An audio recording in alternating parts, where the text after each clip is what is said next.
Muy buenas noches, bienvenidos a la edición de hoy, que la verdad que viene muy interesante. Vamos a tener la suerte de conversar con el ministro de Justicia, Daniel Figalo, sobre un montón de temas. El principal, pero hay varios además, es el de esta propuesta de ley de descentralización que pretende, entre otras cosas, evitar que les pongan, que se estén levantando el peso en el país, en regiones, pero en muchos otros sitios. Y antes quería comenzar con una recordación de lo que ha ocurrido en Bagua. 5 años después, hoy la Coordinadora Nacional de Derechos Humanos realizó un plantón frente al Palacio de Justicia por el 5º aniversario de esta tremenda tragedia, el Baguazo, que ha contado con la participación de indígenas, familiares de los policías caídos en Bagua, y como se recuerda, pues esto ocurrió hace 5 años. Y acá yo quería contarles que la tragedia de Bagua pues podrá tener varias responsabilidades específicas que un lustro después la justicia aún no llega a determinar. Pero creo que la culpa de fondo corresponde a eso que se llama clase política establecida en la capital, que a veces actúa con frecuencia, actúa con indolencia, arrogancia y pensando que en este país hay ciudadanos de primera y pobladores de segunda.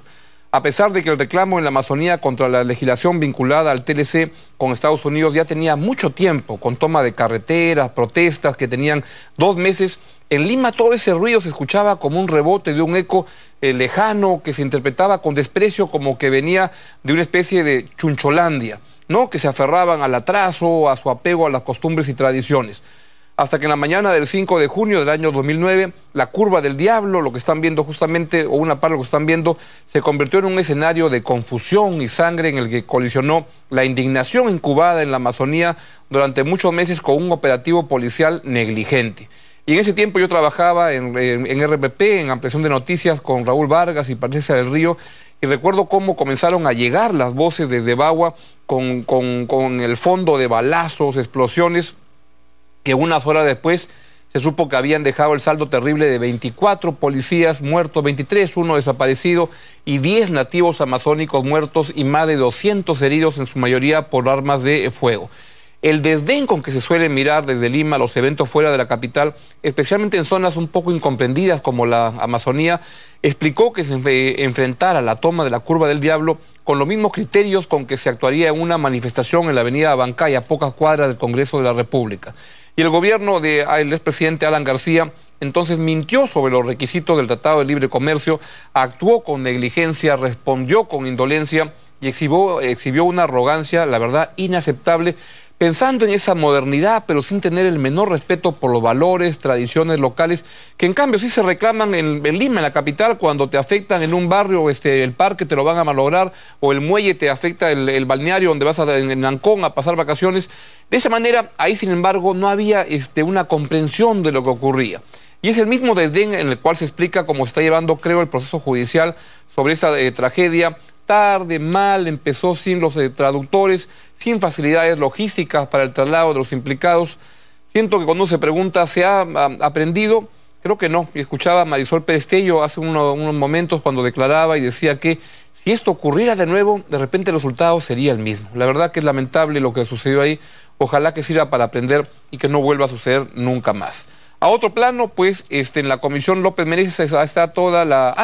verdad, Charo, gracias por avisarme. La pregunta justamente del día que hemos planteado para que usted nos la pueda responder es si va a aparecer ahí. 5 años después de Bagua, de esa tragedia en Bagua, ¿qué titular le pondría usted a lo ocurrido? Ya está la pregunta lanzada en el Twitter, mándenos sus respuestas.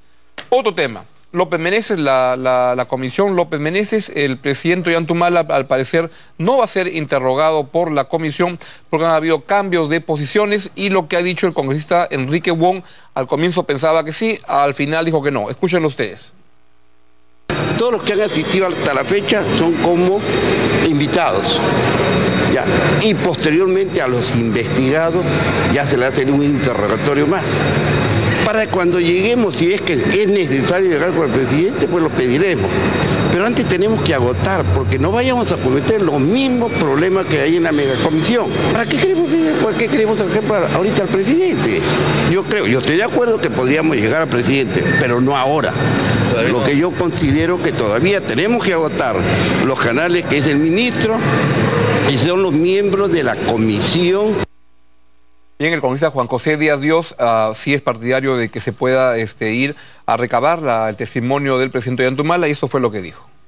Yo creo que el congresista Wong, yo espero que reconsidere esto que ha anunciado. No espero lo mismo ya de José Gutiérrez, que es el Partido Nacionalista. En todo caso sería la llamada Nadine Heredia, quien supuestamente coordina con su bancada, y del propio Ollantumala, para que sea coherente en todo caso con lo que hizo al inicio de las investigaciones. Recordemos que se reunió 2 veces con el anterior presidente de la Comisión, López Meneses, con el congresista García Belaunde, porque quería colaborar con las investigaciones. Bueno, pues si él tiene información privilegiada, creo yo que todos los peruanos tenemos derecho a saber la verdad también, no solamente él. Esta mañana también conversamos con Sergio. Vamos a preguntarle al ministro de Justicia cuál es su opinión sobre esta posibilidad de que le pidan su testimonio al presidente Ollantumala en este caso. En la Comisión de Ética, luego de todo el jaleo y la trifulca de los últimos días, hoy fue, no sé llamarle, reelegido, ratificado, qué cosa, pero Humberto Lay sigue al frente de la Comisión de Ética y eso fue lo que dijo. Yo felicito realmente tanto al presidente del Congreso por actuar con rapidez, como a los voceros que han permitido, en base a un desprendimiento de intereses particulares, de bancada o de partido, han permitido llegar a este número que es el ideal, ¿no? Con 7 miembros, 1 por bancada. La consideración de los casos va a ser mucho más imparcial, ¿no? Sin que impere el peso del número de miembros de una sola bancada. Así es, así están las cosas. Y luego, en el caso, con respecto al caso de la congresista Zenaida Uribe, esto fue lo que dijo Lay, cree que se puede reconsiderar el caso en la Comisión de Ética. Y como han entrado 2 pedidos de reconsideración sobre el caso de la congresista Zenaida Uribe, será lo primero que toquemos, ¿no? Los 7 miembros, 6, porque Mauricio Mulder se va a inhibir, votarán por si se suspende o no por 120 días a la congresista Zenaida Uribe. Claro, seguramente tendremos que debatir algo el tema, pero yo creo que sí, el lunes no habría ningún problema en votarse el fondo del caso, ¿no? Yo no puedo opinar al respecto, esperemos simplemente el resultado del día lunes, ¿no? Vamos a ver qué pasa.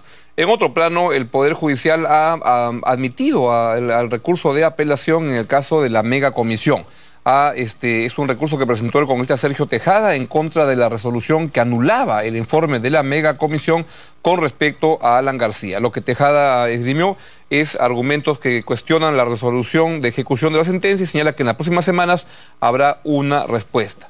Y parece que en otro plano, mañana hay una primera candidata, o la primera que ya formalmente se está lanzando a la alcaldía de Lima. ¿Quién es? Susana Villarán. Ella, Fuerza Social, ha anunciado que se estaría lanzando mañana. Ella habría aceptado postular a la reelección en los comicios del próximo 5 de octubre y iría con Fuerza Social, algunas agrupaciones de izquierda y Perú Posible. Vamos a ver qué es lo que ocurre. Esto podría estarse lanzando ya oficialmente mañana a las 11 de la mañana. Y finalmente Gregorio Santos, con respecto a la acusación que le están planteando, asegura que no se va a fugar de Cajamarca. Eso es lo que ha dicho Gregorio Santos. Lamento y deploro la actitud del fiscal de la Nación porque pretendería, en este caso, dar órdenes a los fiscales. Y dice, yo he destituido 3 fiscales en Cajamarca. ¿Por qué? ¿Por qué he destituido? Porque no le investigaron a Santos. Si acá nunca dejaron que se investigue a Santos, acá quitaron los procesos y se los llevaron a Lima. El fiscal de la Nación ha cometido, creo que uno de los peores indicios de que el caso no está siendo bien llevado, sino está siendo inducido por la presión mediática de los grupos que ya he denunciado. Lo que ocurre es que cuando alguien no puede cumplir su programa de la gran transformación, empieza por un programa de la destrucción de la regionalización. Vamos a ver qué pasa. Finalmente, desde Ecuador, el presidente Rafael Correa, su mandato actual termina en el año 2017.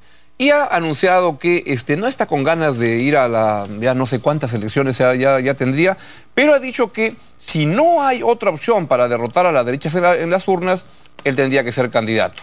Entonces se va a quedar, creo que hasta el final de todos los días. Además, un presidente muy popular en Ecuador, tiene una muy alta tasa de aprobación. Pero, pues lo que parece es que hay Correa, o por lo menos ganas de quedarse hasta mucho tiempo más.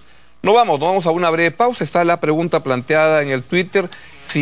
¿Cuál sería el titular que usted le pondría a la tragedia de Bagua 5 años después? Ya están llegando un montón de respuestas sin retorno y varias de ellas las vamos a pasar durante el programa. Pausa y venimos con el ministro de Justicia, Daniel Figalo. Y luego viene Jeremías Gamboa para presentarnos una reedición de su primer libro. Ya venimos.